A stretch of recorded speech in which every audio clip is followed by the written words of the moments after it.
하나님 말씀 보겠습니다. 누가복음 23장 32절에서부터 43절 말씀입니다. 누가복음 23장 32절에서부터 43절까지의 말씀, 새번역 성경으로 신약 133페이지에 있습니다. 제가 새번역 성경으로 하나님 말씀 읽어드리겠습니다. 다른 제수 두 사람도 예수와 함께 처형장으로 끌려갔다. 그들은 해골이라 하는 곳에 이르러서 거기서 예수를 십자가에 달고 그 죄수들도 그렇게 하였는데 한 사람은 그의 오른쪽에 한 사람은 그의 왼쪽에 달았다. 그때 예수께서 말씀하셨다. 아버지, 저 사람들을 용서하여 주십시오. 저 사람들은 자기네가 무슨 일을 하는지 알지 못합니다. 그들은 제비를 뽑아서 예수의 옷을 나누어 가졌다. 백성은 서서 바라보고 있었다. 지도자들은 비웃으며 말하였다. 이 자가 남을 구원하였으니 정말 그가 택하심을 받은 분이라면 자기나 구원하라지. 병정들도 예수를 조롱하였는데 그들은 가까이 가서 그에게 신포도주를 들이대면서 말하였다. 내가 유대인의 왕이라면 너나 구원하여 보아라. 예수의 머리 위에는 이는 유대인의 왕이다 이렇게 쓴 패가 붙어 있었다. 예수와 함께 달려있는 죄수 가운데 하나도 그를 모욕하여 말하였다. 너는 그리스도가 아니냐? 너와 우리를 구원하여라. 그러나 다른 하나는 그를 꾸짖으며 말하였다. 똑같은 처형을 받고 있는 주제에 너는 하나님이 두렵지도 않느냐? 우리가 저지른 일 때문에 그의 마땅한 벌을 받고 있으니 당연하지만 이분은 아무것도 잘못한 일이 없다. 그리고 나서 그는 예수께 말하였다. 예수님, 주님이 주님의 나라에 들어가실 때 나를 기억해 주십시오. 예수께서 그에게 말씀하셨다. 내가 진정으로 너에게 말한다. 너는 오늘 나와 함께 낙원에 있을 것이다.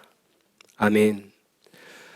네, 오늘은 변하지 않는 사람들 7번째 시간이면서 시리즈 설교 마지막 시간입니다. 마지막이라서 본문을 성경에서 가장 극적이고 드라마틱한 본문으로 그렇게 정했습니다. 오늘 본문에 보니까 십자가 형벌로 이제 죽어가는 두 사람이 나오죠. 죽음을 앞에 두고 이 두 사람의 운명이 완전히 갈립니다.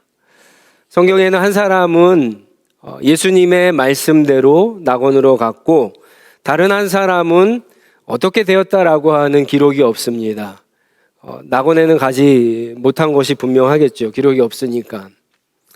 여러분, 우리가 그동안에 교회 오래 다녔어도 구원받을 수 없음을 알았습니다.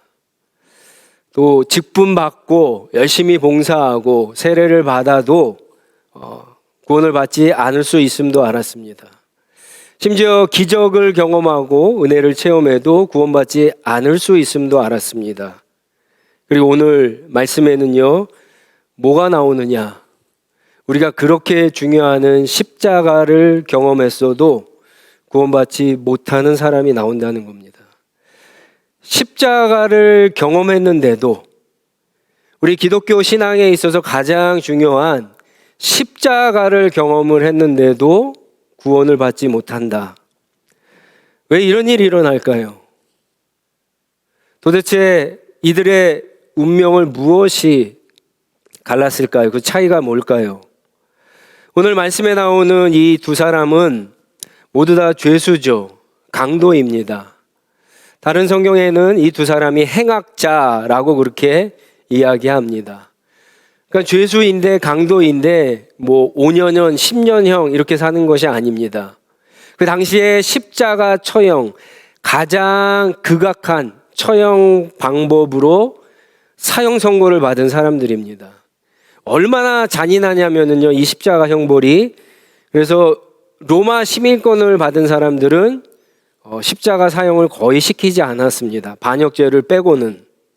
그런데 이 두 사람이 당연히 로마 사람도 아니고 유대인인데 십자가 형벌을 당하고 있는 것으로 볼 때 굉장히 무거운 죄를 짓고 있음을 알 수 있습니다. 마태복음 27장 44절에 보면은요, 이 두 사람은 십자가에 달린 후에 둘 다 똑같이 예수를 욕합니다. 그런데 오늘 본문 말씀 40절에 보면은 한 사람이 변하기 시작합니다. 한 사람의 태도가 달라집니다. 39절에 한 강도가 예수님에게 너는 그리스도가 아니냐? 너와 나를 구원하여라 라고 조롱을 하니까 또 다른 강도는요, 함께 욕을 했던 또 다른 강도는 예수님을 조롱하는 강도를 꾸짖으면서 40절과 41절에 이렇게 이야기합니다. 너는 하나님도 두렵지 않느냐? 너랑 나랑은 마땅히 죽을 죄를 졌기 때문에 이렇게 십자가에 죽지만 이분은 잘못한 것이 아무것도 없다. 그렇게 이야기합니다. 달라졌죠. 변했습니다. 무엇이 이 강도를 변하게 했을까? 조금 전까지만 해도 예수를 욕하던 이 두 사람이 무엇 때문에 이렇게 변했을까?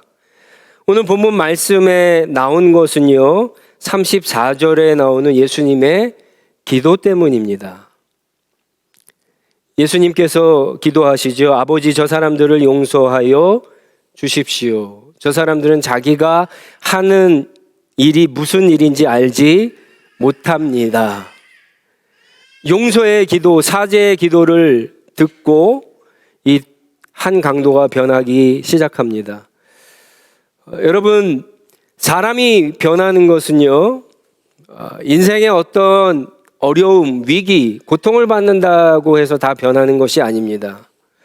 사람이 어떤 죽음의 공포와 두려움 앞에 놓여 있다라고 해서 다 변하는 것은 아닙니다. 한순간에 건강을 잃어버리고 비즈니스가 어렵게 되고 잘 나가던 길이 꽉 막히고 많은 사람들과 좋은 관계를 유지하다 한순간에 관계에 어려움이 생기고 건강하던 사람이, 멀쩡한 사람이 어느 날 갑자기 죽음의 공포를 당한다고 사람들이 변하는 것이 아닙니다. 그런 환경에 처해도 많은 사람들이 변하지 않습니다. 그런데 그런 환경 속에서 달라지는 게 있습니다. 그게 뭐냐면요, 평소에는 그냥 흘려 듣던 이야기들이 그때에는 이상하게 잘 들릴 때가 있죠. 마치 아이들에게 이야기를 할 때 그 아이들의 눈높이에 맞춰서 있으면은 아이들 이야기가 잘 들리듯이 이상하게 내 처지가 변하면, 내 환경이 변하면 평소에는 그냥 듣던 말, 그래서 무시하던 말, 흘려보내던 말들도 이상하게 잘 들릴 때가 있습니다. 한 강도에게 그런 일이 일어납니다. 여러분, 오늘 본문 말씀에 두 강도와 예수님과 이야기하는 장면이 나오는데 이 장면은 예수님께서 아주 큰 소리로 얘기하시는 부분들이 아닙니다. 물론 십자가 위에서 7마디의 유언을 하십니다. 그런데 대부분의 말들이 큰 소리로 하신 말이 아니에요. 옆에 달린 두 강도와 그리고 maybe 십자가 앞에 가까이에 혹 병사들이 있다면 그 병사들이 들릴까 말까 한 그런 소리로 지금 이야기하시는 거예요. 왜 그렇습니까?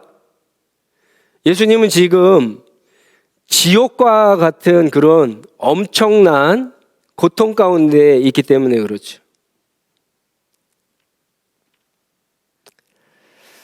이 강도는요, 그런 조그만 소리에도 한 강도는 그냥 흘려 듣는데 또 다른 강도는 그냥 흘려 듣지 않습니다. 예수님의 기도 소리를 들었어요. 어떨 때 이 기도 소리를 들었느냐? 34절에 보면은 성경이 이렇게 이야기하죠. 그때에 예수께서 말씀하셨다. 그때에 예수께서 기도하셨다. 그때는 언제인가요? 그때. 예수님이 십자가에 못 박혔을 때? 여러분, 이 그때라고 하는 것은 단순히 십자가에 못 박혔을 때가 아니라 그 전에 일어났던 모든 것들을 포함한 겁니다. 예수님께서 골고다의 십자가에 못 박히기 전에 무슨 일이 있었습니까? 그냥 겟세마네부터만 한번 시작해 보죠. 3년을 같이 지냈던 제자들의 배신을 당했어요. 특히 가룟 유다에게는 은 30냥에 팔렸습니다. 밤에 잡히셔서 밤새도록 새벽까지 대제사장의 집에, 빌라도의 법정에 왔다 갔다 하시면서 신문을 받죠. 재판을 받습니다. 그 재판이 공정한 재판이었습니까? 불의한 재판이었어요. 죄가 없으신데도 거짓 증인과 그리고 빌라도 재판장에 불의한 심판으로 말미암아서 불의한 재판을 받으셨어요. 그러니까 십자가 사형을 선고받으셨습니다. 그 후에는 어떤 일이 있었습니까? 고문을 받으셨죠. 채찍으로 맞으셨어요. 가시면류관을 쓰셨습니다. 그리고는 십자가에 오르는 그 길에는 예수님의 말씀으로 감동받았던 사람들, 어쩌면 그 가운데 예수님의 기적을 경험하면서 예수님에 대해서 호감을 가졌던 사람들의 비난과 모욕과 욕설을 들으며 골고가까지 올라오셨어요. 그리고는 두 손과 두 발이 못이 박혀서 십자가에 들렸을 그때입니다. 엄청난 고통 가운데 지금 죽어가고 있는 때죠. 여러분, 사람이 고통을 받으면 무슨 말이 나오죠? 욕이 나오죠. 이 정도 되면 욕해야죠. 비명이 나와야죠. 비난이 나와야죠. 예수님이 지금 억울하시잖아요. 그런데 저 사람들을 용서하여 주십시오. 여러분, 이 말을 두 강도가 듣고 한 강도만 이 말이 들리게 되는 거예요. 두 강도는 원래 어땠습니까? 십자가에 못 박힌 후에 두 강도는요, 욕을 했어요. 예수님을 보면서 마태복음 27장 44절을 보면은 욕을 했어요. 근데 예수님은 그 고통 가운데 첫 번째 내뱉은 말이 하나님께 기도였어요. 용서의 기도, 사죄의 기도를 하고 있습니다. 이 두 강도도요, 십자가 처형을 받았지만 예수님에 대해서 어느 정도 알고 있었을 겁니다. 그 당시 팔레스타인에서 예수님만큼 유명했던 분이 없으셨기 때문에 예수님에 대한 좋은 소리도 들었고 예수님에 대한 부정적인 소리도 들었을 겁니다. 그러나 흘려보냈을 거예요. 무시했을 거예요. 자기에게 그런 것들이 중요하지 않았기 때문에 그랬겠죠. 그런데 바로 그분을, 흘려듣던 그분을 자기가 잡혀서 십자가 사형 선고를 받고 그리고 십자가에 못이 박힌 후에 죽어가는 그때에 그분을 보게 됩니다. 두 사람이 욕을 한 이유는 이겁니다. 우리랑 별반 다른 게 없네. 그렇죠? 똑같이 십자가 처형으로 죽어가고 있기 때문에 그렇죠. 그런데 이 기도 소리를, 예수님의 기도 소리를 듣는 순간에 한 사람에게는 그 기도가 들렸어요. 그리고 여러분, 이 사람이 달라지기 시작합니다. 어떻게 이런 모욕과 수치와 고통과 비난을 참으면서 이런 용서의 기도를 할 수 있는가? 도대체 이분은 누구인가? 누구길래 이런 기도를 할 수 있는가? 예수님에 대해서 다시 생각하기 시작합니다. 그리고 마침내 이 죄인은요, 예수님을 네 가지의 신앙 고백과 함께 예수님을 영접하게 됩니다. 이 죄인이 또 다른 죄인과 이야기하는 가운데, 그리고 예수님과 이야기하는 이 본문 가운데 최소한 네 가지의 이 사람이 변화된 신앙의 고백이 나옵니다. 첫 번째는 뭐냐면요, 이 행악자는 예수님을 처음에 욕했잖아요. 그런데 예수를 죄가 없으신 분, 그리스도 메시아로 믿었습니다. 그리고 이 행악자는 예수를 온 세상을 다스리시는 주님으로 지금 부르고 있어요. 세 번째는요, 예수님께서 기도하는 소리를 듣고, 여러분 34절을 잘 보세요. 아버지, 저 사람들을 용서하여 주십시오. 저 사람들은 자기네가 무슨 일을 하는지 알지 못합니다. 예수님이 자기가 무슨 일을 하는지 알지 못하는 사람들, 죄인들을 위해서 기도하는데, 이 행악자는요, 그 죄인들 가운데 자기가 포함되어 있음을 알게 됩니다. 그리고 마지막으로 이 행악자는 사람이 죽은 후에 부활이 있고, 그리고 하나님의 나라가 있음을 믿게 됩니다. 그 내용이 여러분 본문에 다 나와요. 말씀을 깊이 읽으신 분들은 설명을 안 하셔도 다 아실 거예요. 여러분 39절에 다른 행악자가 예수님을 조롱하죠. 그랬더니 42절에 또 다른 행악자가 이런 얘기를 합니다. 이분은 아무것도 잘못한 일이 없다. 아무것도 죄를 짓지 않았다. 이분은 억울하다. 그런데 여러분 아까 제가 그때에라고 말씀드렸잖아요. 단순히 예수님이 죄를 짓지 않았다라고 하는 뜻이 아니에요. 아무 죄도 없다라고 하는 것은 여러분 이 예수님의 판결, 그래서 십자가 처형을 당하는 것을 자기는 믿지 않는다, 거부한다. 그것은 가짜다라고 하는 얘기예요. 예수님이 어떻게 죽으셨어요? 빌라도의 법정에서 크게 두 가지 제목으로 죽으셨어요. 하나는 예수님 스스로가 하나님의 아들이다, 하나님이다, 그렇게 이야기한 신성 모독으로 죽으셨죠. 근데 죄가 없다 그랬잖아요. 그러니까는 무슨 얘기입니까? 이분이 하나님의 아들이 맞다는 얘기잖아요. 이분이 그리스도가 맞다는 얘기잖아요. 이분이 하나님이 맞다는 얘기잖아요. 지금 이 죄인이 그것을 이야기하는 거예요.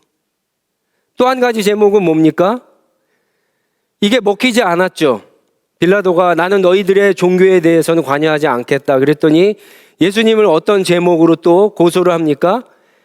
반란죄로 고소를 하죠. 유대인의 왕이라고. 오늘 본문 말씀 보면 37절에 보면은 예수님이 십자가에 달렸을 때 머리 위에 명패가 달렸는데 세 가지 나라 말로 유대인의 왕이라고 그렇게 써 있다 그러죠, 성경이. 근데 이 죄인은 이게 아니 틀렸다라고 얘기하는 거죠. 유대인의 왕이 맞죠. 이스라엘의 왕이 맞죠. 여러분 예수님이 오셨을 때 천사가 그랬잖아요. 너희를 구원한 이스라엘 왕이 오실 것이다. 예수님이 왕이 맞으세요. 예수님은 유대인의 왕뿐만 아니라 온 세상, 온 민족의 왕이 맞으시죠.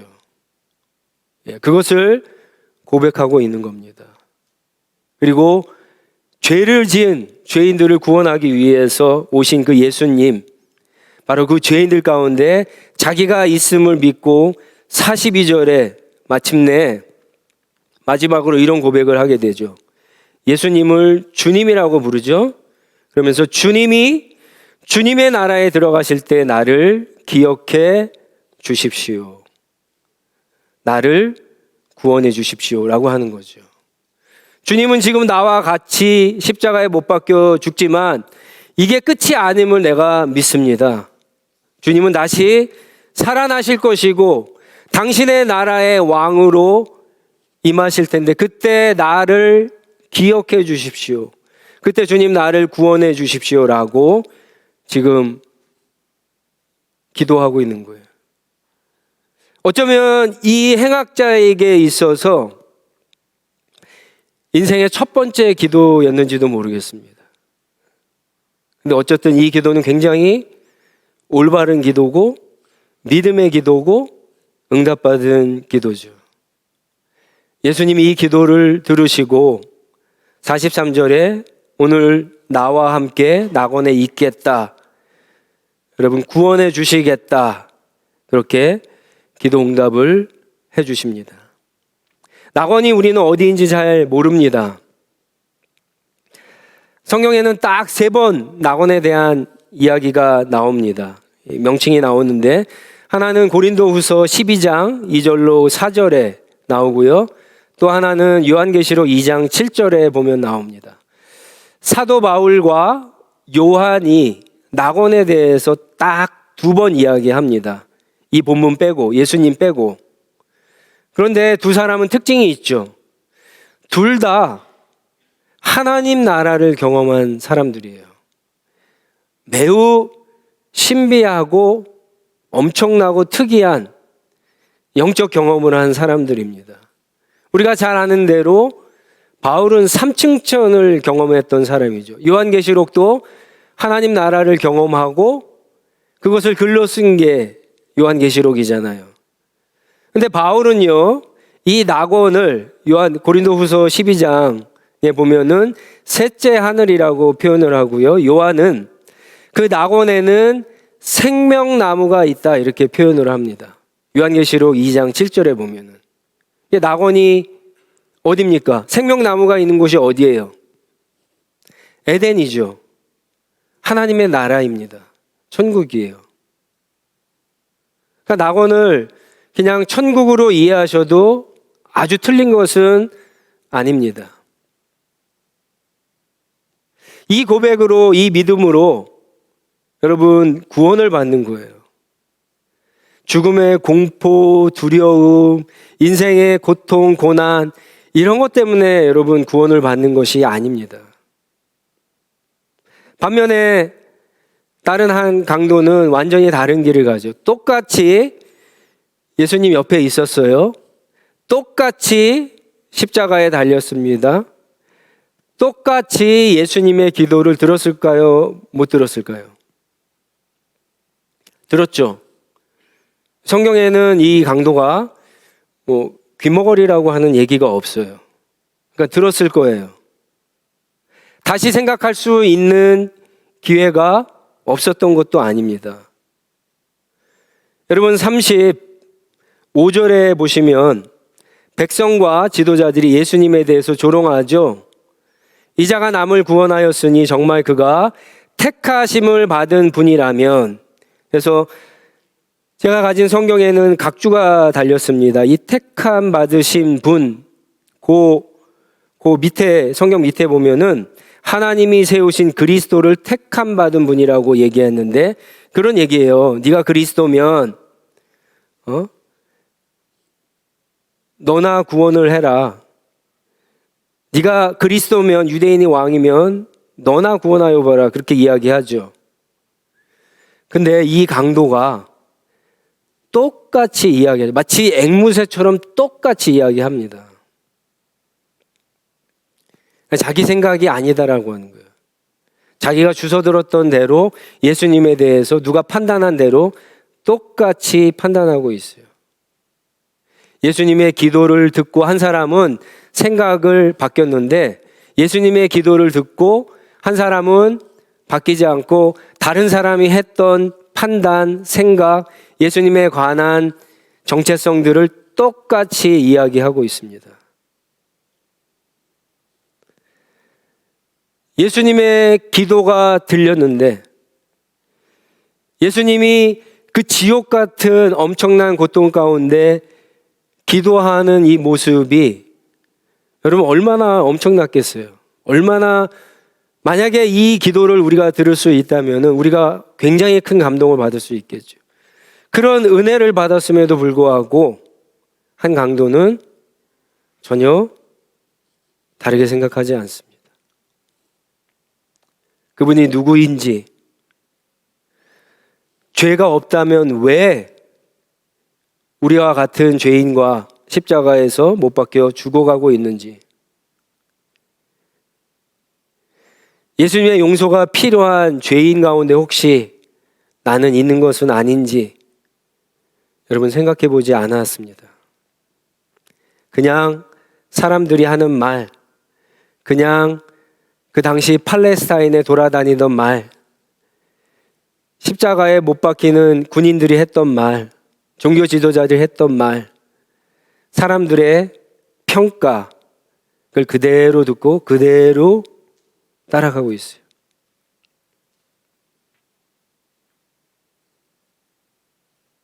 이게 차이죠.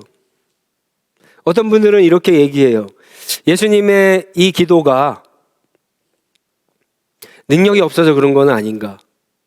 예수님은 분명히 용서해 달라고 했는데 왜 한 사람만 용서를 받고 한 사람은 용서를 받지 못했는가? 예수님의 기도가 간절하지 않아서? 예수님의 기도가 효과가 없어서? 능력이 없어서? 그렇지 않죠.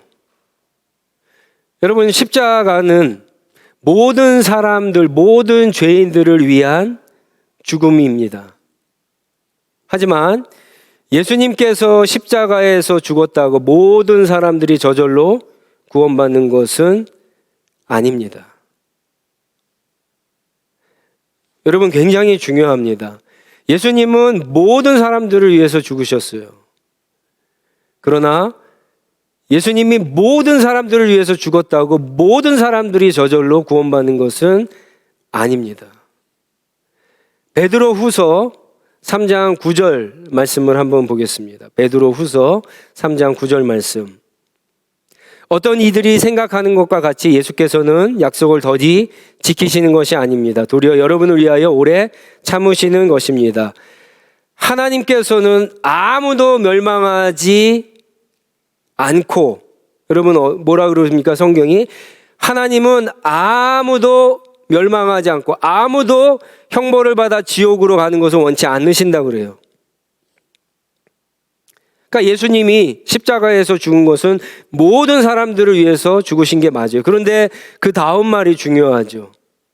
하나님 뭘 원하신다고요? 모두 회개하는 데 이르기를 바라십니다.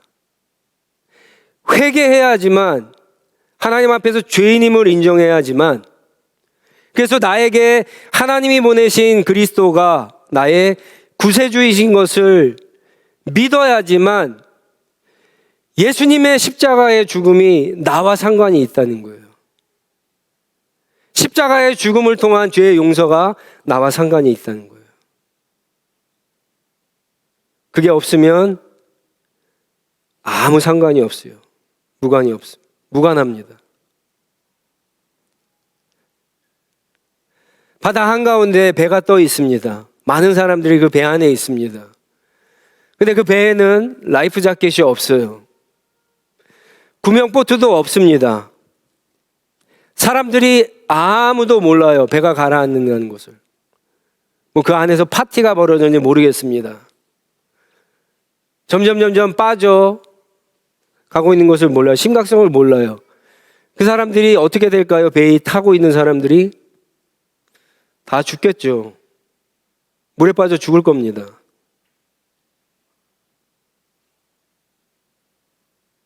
근데 만약 배에 빠져 있는 사람들 가운데 배가 가라앉는다는 것을 깨닫게 되고 그 심각성을 알게 되면 어떻게 할까요? 뭐 주변에 배가 있는가 신호를 보내겠죠.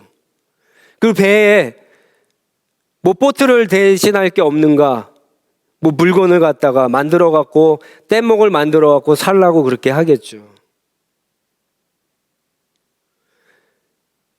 그 심각성을 알지 못하면 여러분 도움을 요청할 수 없고 결국엔 다 죽게 되는 거예요.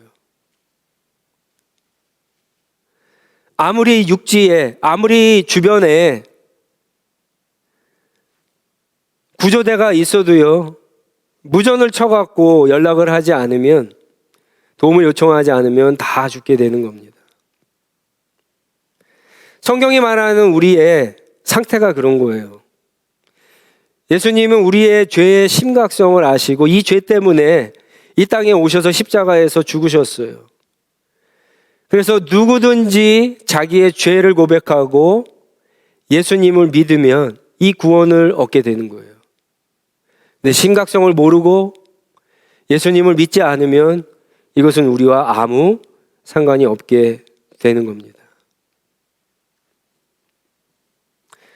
예수님의 이 기도가 두 사람의 운명을 바꿨다고 생각할 수 있겠지만 사실은 좀 거꾸로 생각했으면 좋겠어요. 제가 변하지 않는 사람들 시리즈를 하는 이유가 거기에 있습니다.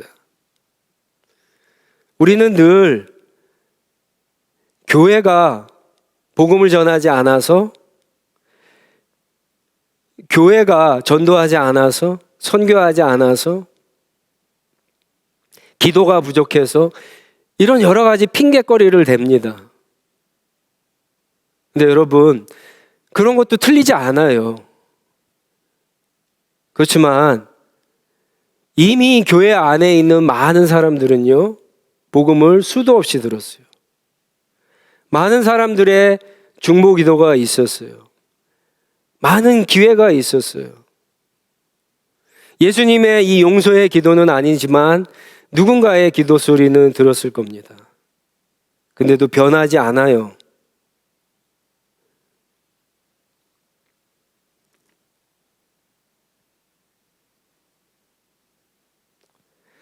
예수님은 이 기도를 하신 후에 그냥 말로만 끝나지 않으시죠.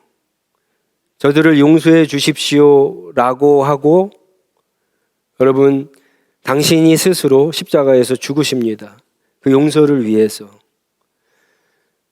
사실은 이 기도는요, 그래서 지금은 들을 수 없지만 우리가 늘 듣는 복음 안에는 예수님의 이 기도의 정신과 내용이 고스란히 담겨 있습니다. 특히 누가복음을 읽으면서 여러분들 이 기도를 들을 때마다 예수님의 십자가의 죄 용서와 구원의 의미를 다시 한번 여러분 생각하셔야 돼요. 사실 오늘 이 본문은 제가 가장 좋아하는 본문입니다. 이 성경에 여러 가지 내용들이 있지만 가장 제가 좋아하는 내용이에요. 근데 전제가 붙어요. 제가 회심하기 전에 가장 좋아했던 본문. 고개를 끄덕이는 분들이 있습니다. 그런 분들은 무슨 의미인지 알아요. 제가 회심하기 전에는 이 본문을 읽으면서, 그렇지, 내가 인생 마음대로 살다가 하나님이 계신지 안 계신지 내가 잘 모르겠지만 마음대로 살다가 마지막에 이 강도처럼 믿어갖고 구원받으면 되는 게 아닌가 라고 하는 생각을 가졌어요. 여러분 가운데 그런 분들도 계실 거예요. 그런데 제가 회심한 이후에, 그리고 신앙생활을 하면서 목회를 하면서 생각이 바뀌게 된 계기가 하나 있었습니다. 한 번은 어떤 분이 아프셔서 병원 신방을 간 적이 있어요. 이분은 교회에서 굉장히 신실하신 분이에요, 나름. 직분도 받으시고 열심히 봉사하셨던 분인데, 지병이 이제 깊어지면서 위독하시다는 얘기를 듣고 신방을 갔습니다. 병원에 병실에 이렇게 들어갔는데 이분의 얼굴이 좀 어두웠어요. 뭐 병 때문에 그런가 싶기도 하고, 이분과 이렇게 이야기를 나누는데 그 어두운 이유를 알게 됐어요. 대화를 하는 가운데 이분 안에 죽음에 대한 두려움과 공포가 있음을 알았습니다. 그리고 죽음 이후에 불확실하잖아요. 어떻게 되는지 모르잖아요. 거기에 대한 두려움이 이분 가운데 있다는 사실을 알게 됐습니다. 그래서 이분에게 질문을 했어요. 예수님을 그리스도로 믿으십니까? 예수님을 주님으로 믿으십니까? 이렇게 질문을 했죠. 오랫동안 신앙생활하고 또 직분도 가지신 분인데, 근데 이분이 대답을 못 하시는 거예요. 머뭇거리시는 거예요. 그래서 제가 그 자리에서 복음을 간단하게 설명하고 다시 질문을 드리니까 그제서야 이분이 대답을 하셨고 얼굴이 밝아지셨어요. 몇 달 후에 이분이 돌아가셨습니다. 장례식에 참석을 했어요. 장례식에 참석을 하면서 그날 이분과 병실에서 대화했던 것들이 떠올랐습니다. 그러면서 마음속으로 굉장히 다행이구나라고 하는 생각이 들었어요. 내가 만약에 이분이 아프다는 이야기를 듣고 신방을 가지 않았으면 어떻게 됐을까? 내가 이분이 신방을 갔을 때 그 얼굴에 그늘을 갖다가 발견하지 못했으면 어떻게 됐을까? 내가 이분과 이야기하면서 그 이유를 내가 이분에게 예수를 주님으로 그리스도로 믿느냐고 질문하지 않았으면 어떻게 됐을까? 내가 이분에게 복음을 다시 설명하고 영접하는 기도를 하지 않았으면 어떻게 됐을까? 이런 생각을 하니까 하나님 앞에 너무나 감사했어요. 근데 여러분, 불과 얼마 후에 안타까운 마음이 또 드는 거예요. 만약에 이분이 병실에서가 아니라 그 전부터 신앙생활을 굉장히 오래 하신 분이거든요. 이분이 정말 예수 그리스도를 나의 주님으로 믿고 구원을 받고 주님과 동행하는 신앙생활을 했다면 어떻게 됐을까? 하나님이 주시는 여러분 너무 많은 은혜들이 있잖아요, 우리 가운데. 여러분, 우리가 신앙생활 하면서 물론 우리의 상황과 환경을 하나님께서 복을 주실 때도 있지만 하나님이 주시는 더 큰, 진짜 더 놀라운 은혜들은 그것을 뛰어넘는 것들이잖아요. 막 힘들고 어려운데도 알 수 없는 기쁨을 주시죠.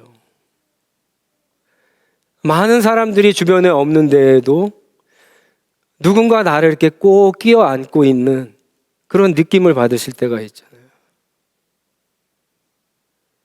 앞으로 어떻게 살아야 될까 막막한 가운데에서도 알 수 없는 소망이 여러분 우리 가운데 생기잖아요. 전혀 경험해 보지 못한 평강. 예수님과 동행하는 사람들에게 주시는 은혜잖아요.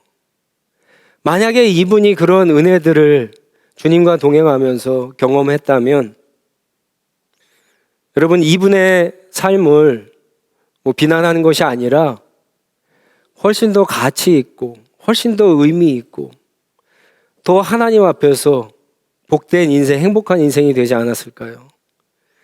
그 생각이 드니까 너무 안타까웠고 그때 여러분 이 본문에 나오는 이 강도가 생각이 났습니다.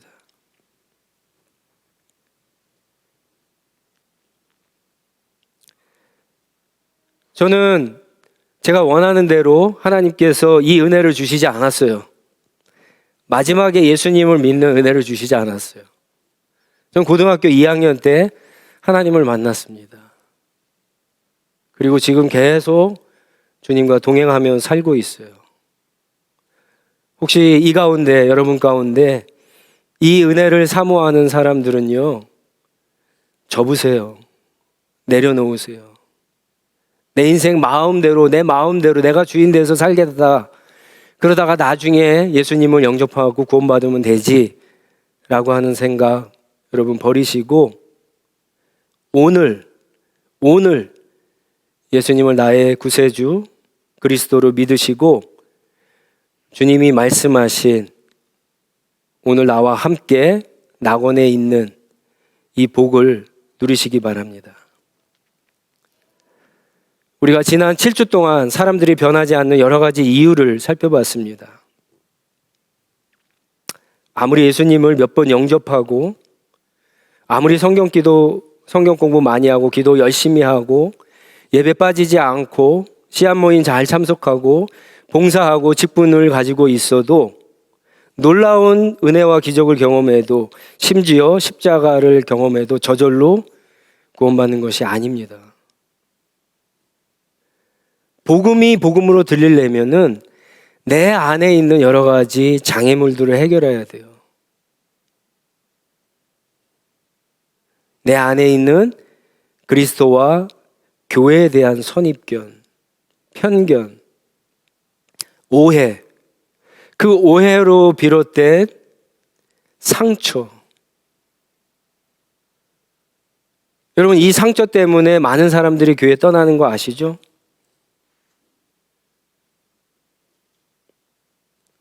우리 안에 있는 우상,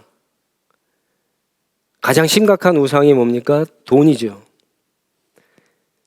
나를 이끌어가고 있는 인생에 대한 가치관, 세계관. 우리는 안 그런 것 같지만 늘 내가 옳다라고 하는 자기의. 이제까지 수억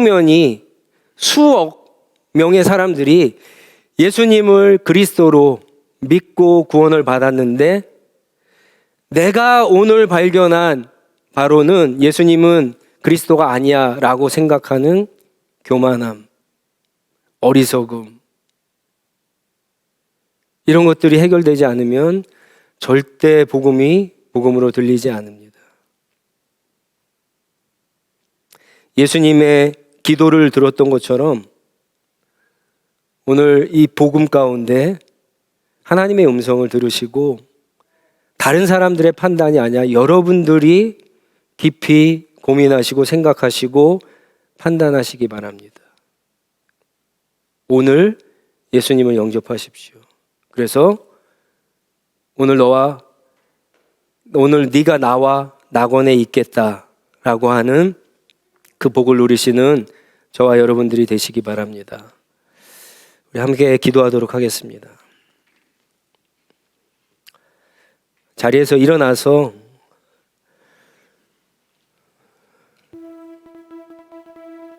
우리 한번 같이 기도하겠는데요.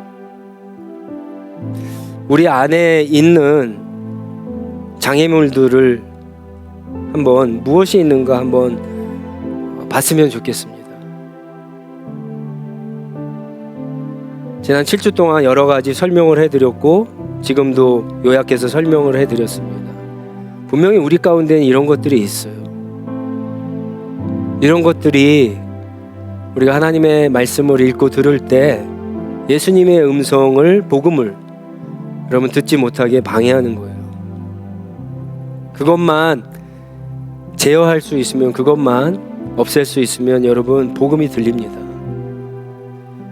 예수님이 나에게 정말 필요한 사람이라고 하는 사실을 깨닫게 돼요. 누가 시키지 않아도 주님이 필요합니다. 주님 도와주세요. 주님 구원해 주세요. 주님 용서해 주세요. 이렇게 이야기합니다. 예수님이 그렇게 말씀하셨잖아요. 누구든지 나에게 오는 자를 내가 쫓아내지 않겠다라고 얘기하셨잖아요. 요한복음에. 예수님은 절대 쫓아내지 않습니다. 우리의 믿음의 고백이 완벽하지 않아도 돼요. 나는 죄인입니다. 예수님이 필요합니다. 불쌍히 여겨주십시오. 주님 나에게 구원해 주십시오. 이 기도로 주님 앞에 한번 기도하도록 하겠습니다. 기도하겠습니다.